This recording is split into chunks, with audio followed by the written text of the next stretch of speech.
Mason Mount has drawn a few comments. He said his goodbyes last night after a £60 million move to Manchester United, which is due to be completed today. He recorded a video last night for Chelsea fans to explain why he was leaving the club. He said that he thought they deserved more than a written statement. He didn't go into the details of why he was leaving the club. He didn't actually reference the relations had become strained after issues with the original contract offer. He tried to play the diplomat and said that this was the right step for his career. Was he right to do it?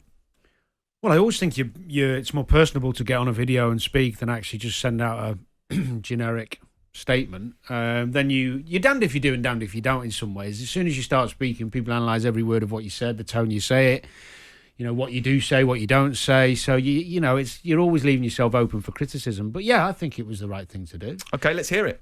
Hi, Chelsea fans. Given the speculation over the last 6 months, this may not come as a surprise to you, but it doesn't make it any easier to tell you that I've made the decision to leave Chelsea. I feel you deserve more than just a written statement, so I wanted to tell you directly how grateful I've been for all of your support over the last 18 years. I know some of you won't be happy with my decision, but it's what's right for me at this moment in my career. I joined Chelsea when I was 6 years old, and we've been through a lot together. Winning the Youth Cup, my Player of the Year awards, the Super Cup, the Club World Cup, and of course the unforgettable night when we won the Champions League. I want to say thank you to the Academy, Jim and Neil, for being so influential to me from such a young age. The managers I've worked under, Frank, Thomas and Graeme, the backroom staff, the unsung heroes of Cobham, all of my teammates over the years that have become my brothers, my family for the continuous love and support, and most importantly, you guys for sticking with me throughout. Wish you all the best. What he didn't say during that video, which you obviously clearly were not impressed with, is that he had at one point, Simon, virtually agreed a contract with Chelsea last winter on less money than he's going to be on at Manchester United, and that was retracted by Chelsea. And he had been one of the lowest paid players in the squad all the time that he'd been in the first team squad, despite being a better agent then. Player of the Year twice. He has now. There you go. Some players were on treble the money that he was Get a better playing agent with. Then. Get more value. It's up to you. You're a big boy. Well, that's exactly why he's ended up having to go to Manchester United. And that's fine. That's the nature of the beast. I'm assuming that because he's made 126 appearances with Chelsea, we'll hear a video from Callum Hudson-Odoi because he's made 129 appearances when he goes out the door. It's incidental. He played for Chelsea. He did a job. I don't know how many Chelsea fans are going to be sitting there thinking that gives them any feeling of engagement, validation or interest. If people want to use it, certain people will weaponise it against the owner and say, this is all wrong, this is an owner doesn't know what he's doing and allowing players to leave the football club. This is just the nature of football. People stay and they leave, and Chelsea, from the bottom line of producing an academy player, have monetised it, taken 55 million quid, shoved it straight to profit, and we'll see what Pochettino does next year. There is a section of Chelsea fans, though, Danny, that aren't happy with him. They've turned against him. Is that just the tribal nature of football? A bit like Simon says, it's transactional and you just have to accept it? Or is it wrong to do? Is it anger that they perceive that he's turned his back on the club, but in truth he feels like the club turned the back on him? There's always going to be a variation of opinion in a huge football club's following, that when a player goes that is valued and a player that most people like. So yeah, I mean, you're always going to get you're never going to get a general. Well, there are occasions where the whole consensus is well done, on you go, we support you. Like Declan Rice, I don't think there's a West Ham fan alive. Or Harry Kane, perhaps. Well, no, I don't think know about that. But no, if Harry Kane were to leave Tottenham, besides the unreasonable Tottenham fans, and if you want to placate the unreasonable fans, then you'll spend all your days doing nothing but placating them. But if Harry Kane were to leave Tottenham, the majority of Tottenham fans would say, we're sorry to see him go, but we'd never begrudge it. Well, they might if he went to Chelsea. Possibly, but so it's where he ends up. That's the case. But the bottom line with this guy is that the majority of fans, I think it's an unreasonable expectation. It's a stupid, immature, unnecessary reaction from fans. If a player signed a contract and that contract has run its full course and he's done his job and they've done their job by him, then that's the end of the relationship and that's the end of the loyalty perspective. And characterising loyalty in any other framework is just stupid, sentimental nonsense. Because as long as you've got from your players exactly what they were contracted to do, everybody has a right to change their mind. everybody has a right to move on, and football is no different from any other profession besides the over-egging of the pudding, which comes with the emotion, which is a valuable part of football, because otherwise people wouldn't get half the returns that they get. And I don't look at it as a necessity. I think it's a packaged product. Like, we criticise Harry Maguire for coming out and saying things that were driven by Manchester United's PR machine. We are seeing the trends. We saw this from their PR guy about a year, 18 months ago, their head of social media, saying, we follow the trends of what people want to hear, and then we get the players to steer into that narrative. This is just packaging Mason Mount on the way out so that he makes sure that he ticks boxes, because Mason Mount is a commodity. He's an individual that can monetize himself through brand awareness, brand association, so he puts his best foot forward. It has no more substance than that. And if anyone thinks it does, then they're silly. Well, I think also as well, the majority of Chelsea fans who are reasonably bright are going to always look at a player that leaves and think, what did he contribute? You could never, ever say anything about his application and dedication to the job on and off the pitch. He was, he never a problem. And on the pitch, his work ethic's unbelievable. So in that respect, his overall contribution's been a positive one. So you're not going to get many disgruntled. I don't think there's going to be this big outpouring of negativity towards him. So why are Chelsea allowing him to leave if he's that valuable? Well, because every football club brings in people within the club who clearly they don't think he is. Who value players differently at different stages. Somebody can be the best player one year, which he was, and won Player of the Year twice, I think, and then all of a sudden he's not in the team because people in the club have changed their mind. So therefore you become less of a commodity and you move on. And someone else somewhere else values you more, makes you feel good, and wants you as part of their project and part of their team and their success, and then you move on. Football is just that way. Do you think Chelsea are bucking a trend in some senses, in the fact that they're strengthening rivals for positions that they also aspire to be in?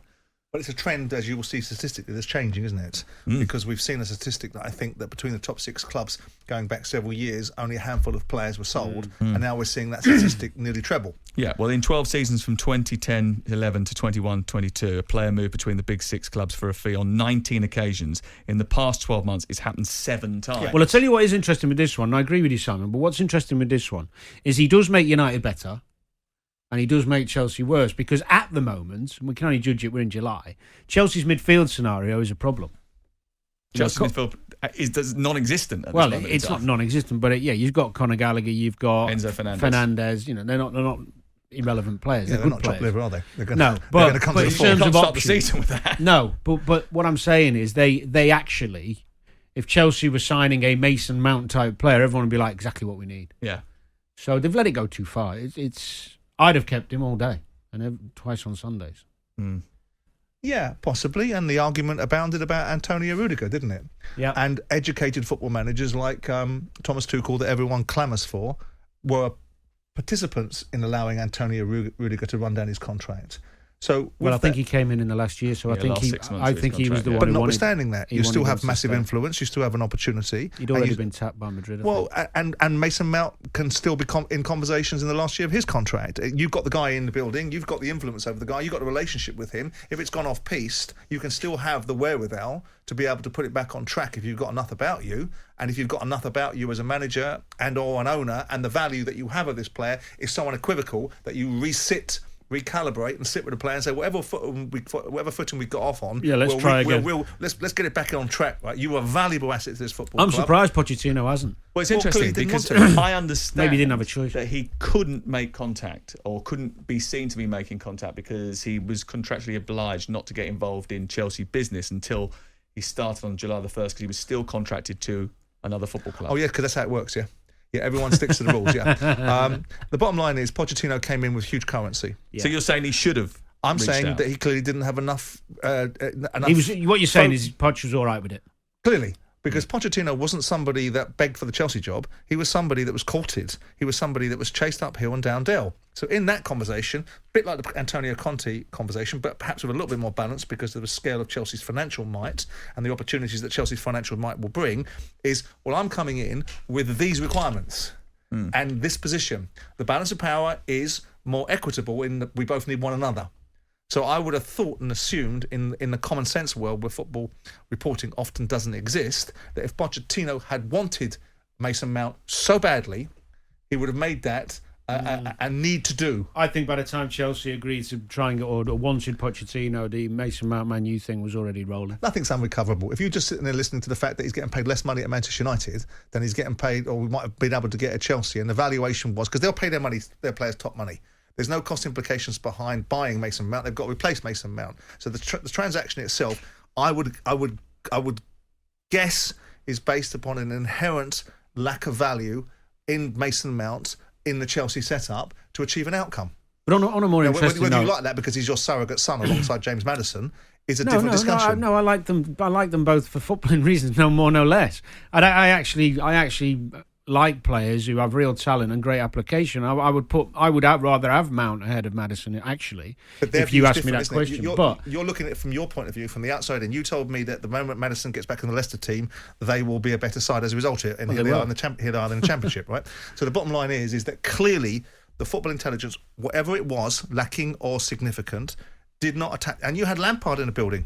You had Lampard, his mate, that's taken him everywhere. I would assume that part and parcel of the Lampard experiment, which was a disastrous experiment, would have been, if indeed there was value to Mason Mount, get this kid back on side. Yeah, well, they were trying to do that.